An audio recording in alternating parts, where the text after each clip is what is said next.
Adventures of Ozzie and Harriet, starring the entire Nelson family. Here is Ozzie, who plays the part of Ozzie Nelson. And, of course, his lovely wife, Harriet, as Harriet Nelson. The older of the Nelson boys, David, appears as David Nelson. And his younger brother, the irrepressible Ricky, played by Ricky Nelson. The Nelsons' next-door neighbor, Thorny, is played by Don DeFore.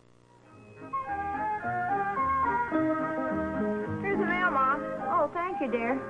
Has Will Thornberry been over here yet? No, not that I know of. Why, was he supposed to? Yeah. He's going to lend me his Bob and Ray counterfeit set. What's this? That's a real neat thing. Heck, you can make real genuine counterfeit money with it. Well, they'll put you in jail for that. Well, it's not real counterfeit money, Mom. It's just imitation stuff. You know, the kind of stuff they use on a stage. Oh, well, you be very careful what you do with it. Well, you just use it for jokes and stuff. Heck, you can make all kinds of money with it. Make Chinese money, French money. You can even make Confederate money. That reminds me, I think we'll have Southern fried chicken for dinner tonight. Oh, say, look, if you're going over to Will's, will you give that to the Thornberrys? The mailman left it here by mistake. Oh, look at this. Is it money? No, it's an ad from Wentworth's. You know, the new store in town, they're having a sale. Oh, yeah. That store's really beautiful, Mom. You ought to see it. Yeah, I understand that it is. Well, I'll see you later, Mom. Oh, here, don't forget the letter.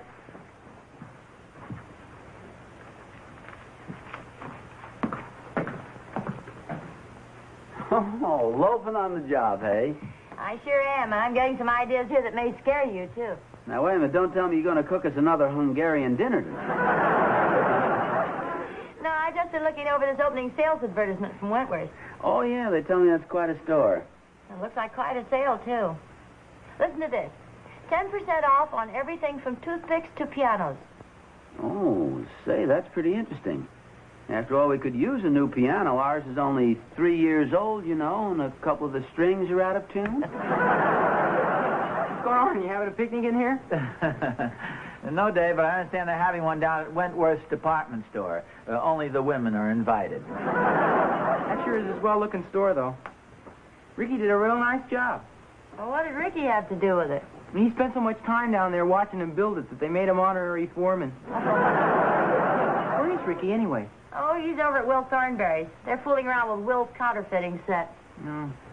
He promised to help me get some firewood tonight, but I guess he forgot all about it. What's the firewood for?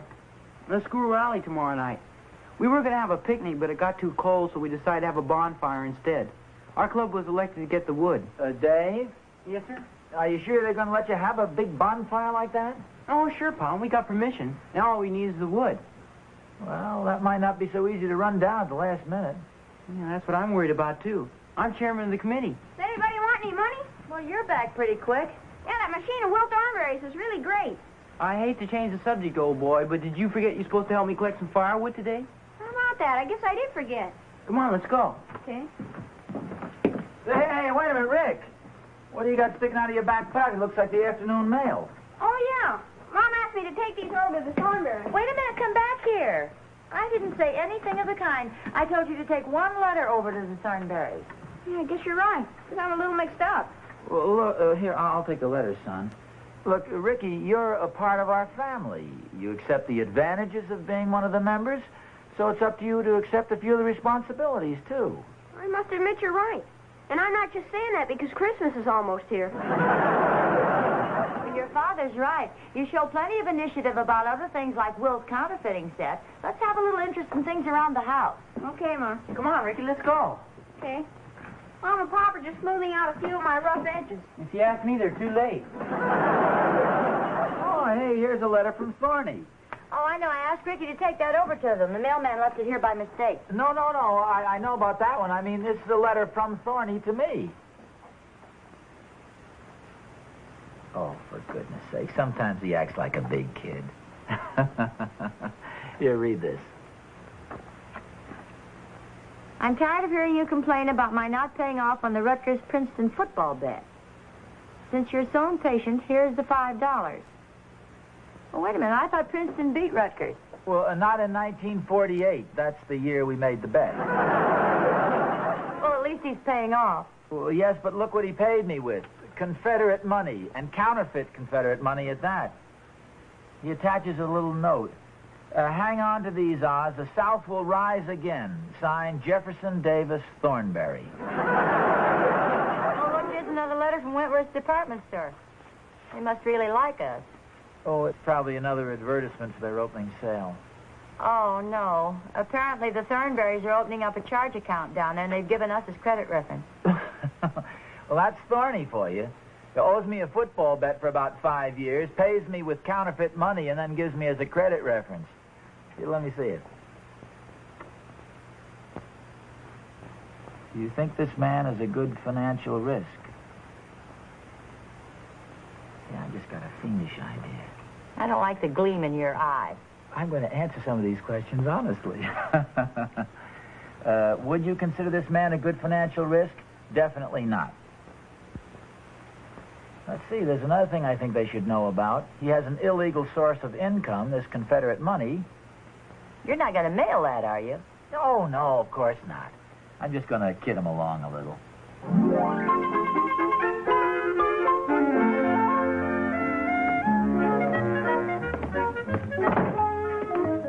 Hi, Oz. Hi, Thorny. I was just coming over to see you all. Hope you got my message, sir. We did, Thorny. We got a tremendous kick out of it. It was very funny. I thought it was inspirational myself. Oh, say, by the way, evidently you applied for credit at the new department store and gave us as a reference. They sent us a little application form to fill out. Yeah. What'd you say about me, Oz? Nothing bad, I hope. Well, of course, you realize in a case like this, a person has to tell the truth. I mean, they can check up on you, if you don't. Oh, of course. Well, I simply told them the truth. I said, in my opinion, I thought you were a very poor risk, that you issued counterfeit money, paid your debts with it, and that you were a bad influence on the neighborhood. Wonderful, Oz, wonderful. Now, what'd you really say about me? Just that. You mean you actually told him it was a bad risk and I used counterfeit money? Well, yes, Thorny. After all, you did welch on a bet with me and paid me off in counterfeit money. But, Oz, that was only a gag, and you know it. Well, I know, Thorny, but after all, there's a civic duty to perform in a case like this. I mean, they wanted straight facts, and so I felt it was my duty to give it to them. Just a minute. No, wait a minute. That hasn't been mailed yet, and it's not going to be. No, what there do you goes think your you're doing? poison pen letter. There you are. Now what you got to say about it? Well, simply this, that the credit reference is in on our kitchen table. I just tore up. Well, that's your telephone bill. They sent it to us by mistake. Goodness sakes, man, calm down. Don't blow your top.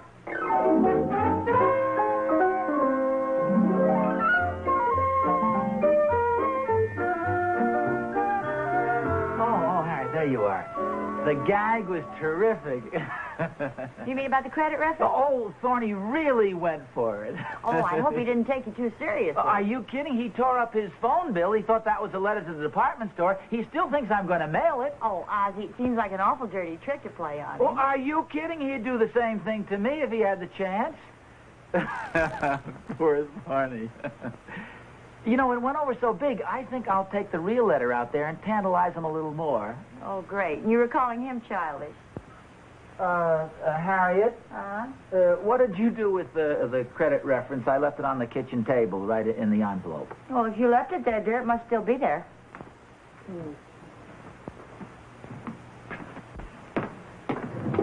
Hi, Pop. Oh, hi, son. Looking for something?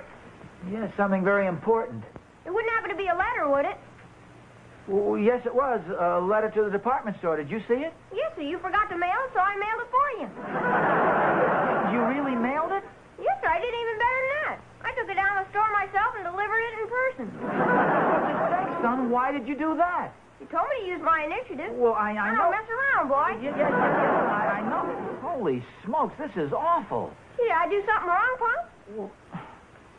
No, you didn't do anything wrong, son, but, gee, I sure did. You told me to use my initiative. I know I did. I don't mess around, boy. I know. You don't. Well, if there's anything else I can do for you, Pop, just whistle. I will, son. Oh, Rick? Rick?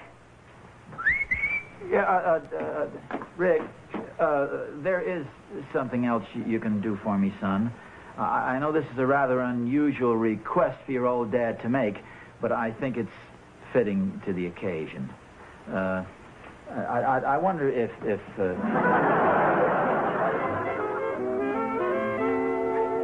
No, I guess those shoes of yours aren't quite heavy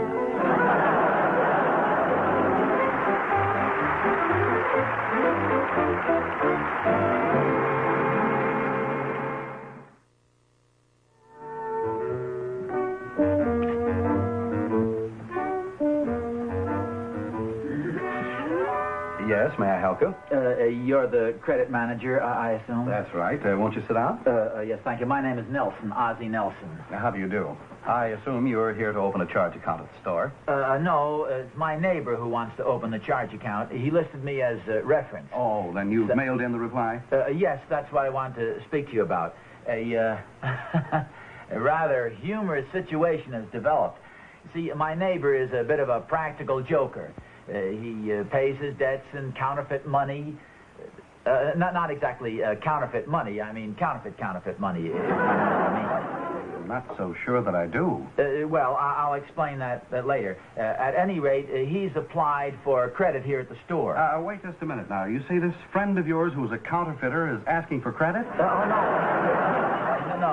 No, he's not a counterfeiter. As a matter of fact, Mr. Thornberry is a very fine man. He's been my neighbor for some years now, and his son sent away for this little outfit to make counterfeit... Mr. Nelson, you've done us a great favor, believe me. We want to thank you for tipping us off to this deadbeat Thornberry. Now, naturally, we've thrown his application in the waste. No, Nelson, it's a great pleasure to meet an honest man. I filled out that card. See, that's what I wanted to clear up. It's perfectly clear as far as I'm concerned. My job would be so much easier if there were more men like you, sir.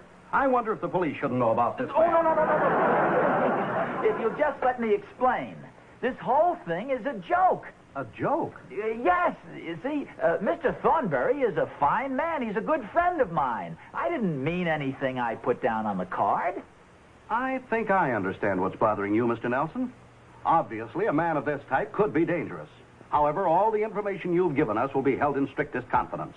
He'll never know who lowered the boom. Please, if you'll just give me a moment to explain. Now, you see, Mr. Thornberry, as I say, is quite a practical joker. Now, he and I always play little jokes on each other. So when I got this credit reference, I thought it might be funny to put down a few devastating things about my friend. I'll guarantee he'd have said the same thing about me if he had the opportunity. Oh, don't you worry about that. His word doesn't carry any weight around here. There won't be any problem with your charge account. I'll just fill out an application and we'll send it right through. No, that won't be necessary. Oh, we appreciate what you've done. As of now, you have a charge account with Wentworth's. Well, thank you very much, but I didn't come down here to open a charge account. Well, the least we could do is let you have one without the usual red tape. I'll tell you what. On your way out, stop in the sporting goods department and pick yourself out a nice little gift. No, believe me, you don't understand. Mr. Nelson, I hate to seem rude, but really, I'm very busy. Well, but what about Mr. Thornberry? Don't you worry about that. You'll be protected. Your name won't even be mentioned. Thank you very much for the information, Mr. Stool Pigeon.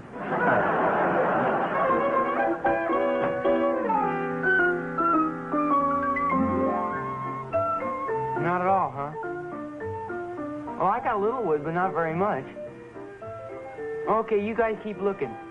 Yeah, I'll see you later. So long. Oh, hi, Pa. Hi there. What's the matter? Something wrong? Oh, where's your mother? She and Mrs. Thornberry went downtown. Oh. She hasn't been able to find any firewood yet. Oh. Well, looks like you might have to dip into your club treasury and buy some.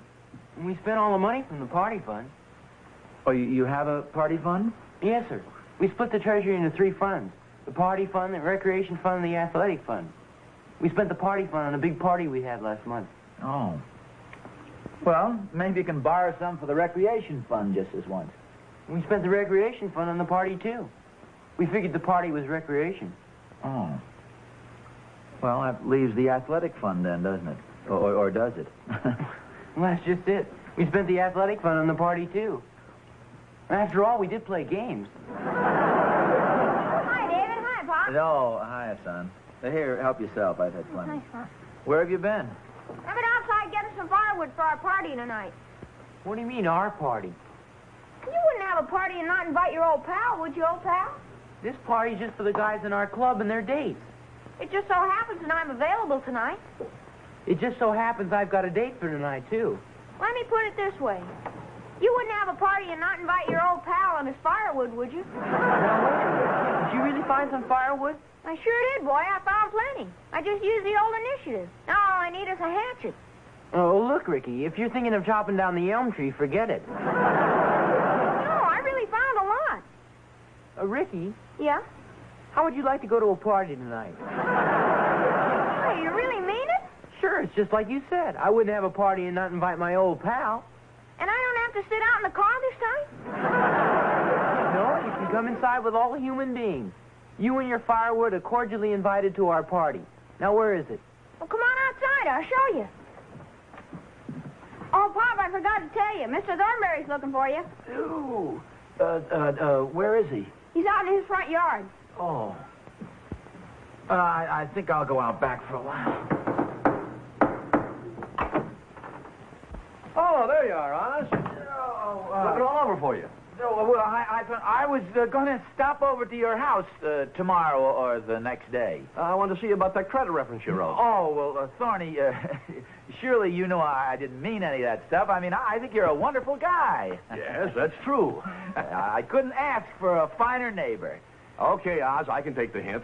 I'll pay you the $5 I owe you. No rush about it, Thorny. You're good for it. You've been good for it for all these years. No, Oz, I want to be prompt. Here you are. 1, 2, 3, 4. No. That's enough, No, Thorny. just a minute. That's plenty. I'm lucky to get this. 450, 5.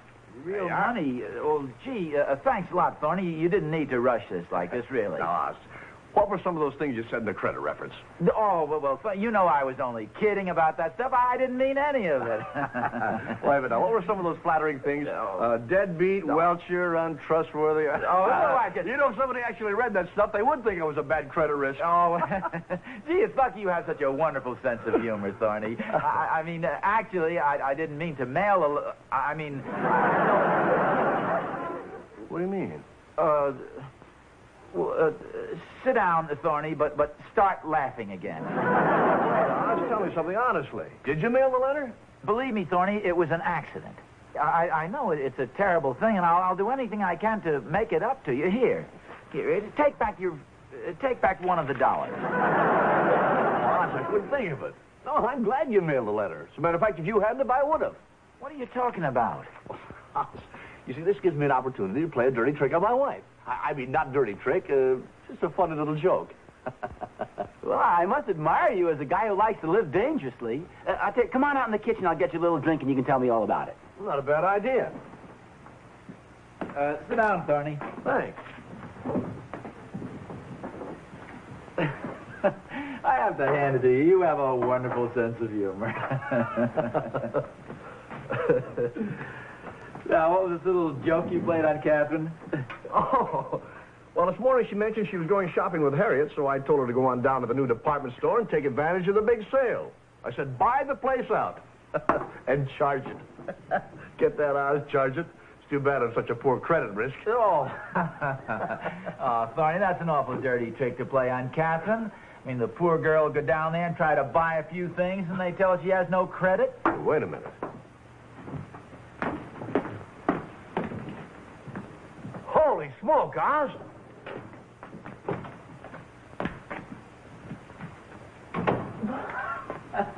Oz, Catherine must have bought out the whole store. Well, isn't that what you told her to do? Well, yes, but I didn't think my credit was any good there. Well, frankly, I didn't either, but it looks as if they decided to trust you for a few small things. Few small things. Oz, these few small things are enough to drive a guy right into bankruptcy. It really was a pretty funny idea you had, Thorny. It's a shame it backfired. You'll forgive me for laughing, but it is kind of funny. No, go right ahead. I'd join you, but it's a little difficult to laugh with the walls of the poorhouse closing in. Oh, Thorny, you don't have a sense of humor. Holy smokes! What's that? What's what? Oh, look over in my yard. Well, Laffy boy, it looks like Harriet's been doing a little shopping herself. Oh, this is fantastic. Look at all this stuff. It looks like a warehouse. Boy, it looks like a wonderful sale.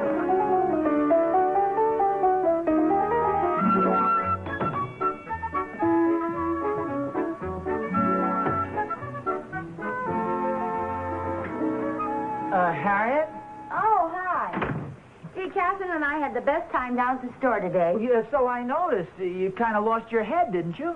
Well, no, I only bought a few things. Very practical things, too, that we need. Oh, yes, like a new piano. We only have one for the living room. We need one for the den desperately. What are you talking about? Pop, you know where the hatchet is? Oh, yes, it's right out in the garage, son. Boy, the little man here really came through. You should see all the firewood we got. Yeah, I don't mess around, boy. That's fine. Good for you. We got a whole bunch of old crates from the new department store. They even delivered them for us. Well, that's swell, Dave. Look, right now I'm shouting it. I'm having a discussion with your mother on something that's rather important. Oh, pardon me.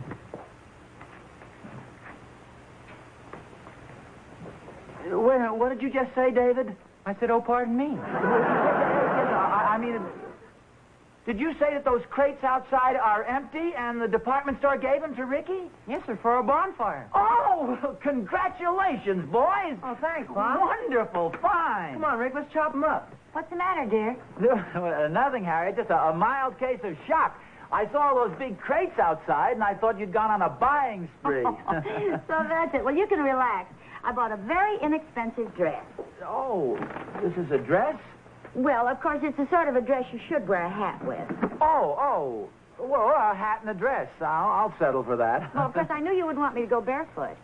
Oh, well, a hat and a dress and a pair of shoes. Say, after the scare I just got, I'd settle for about 5 more items. Oh, fine. I'll go shopping again tomorrow. I think I did pretty well by you, don't you? Yes, I think you did very well. Did Catherine buy anything? Well, not too much. You know, she had trouble with her charge account. Trouble? Well, the credit manager wouldn't say what it was, but he was very evasive about it. They'll probably straighten it out tomorrow, though. Oh, yes. It must have been just some little mix-up. You know, that happens sometimes. Mm-hmm. And sometimes practical jokers accidentally mail credit references that say terrible things about their next-door neighbors. How did you find out about that? Well, for one thing, the store detective kept following Catherine all afternoon. I know I don't sound like it, but honest, I'm sorry it happened. So am I. And since it was mainly your fault, I told Catherine to use your charge account. But you say she didn't buy much, though. Well, not right at first. But she made up for it later on. It's all right. I think she intends to pay you back. Oh, yeah, sure. Not that I'm too worried about it, but when do you think she will pay me? Oh, pretty soon. Will's home printing up the money right now.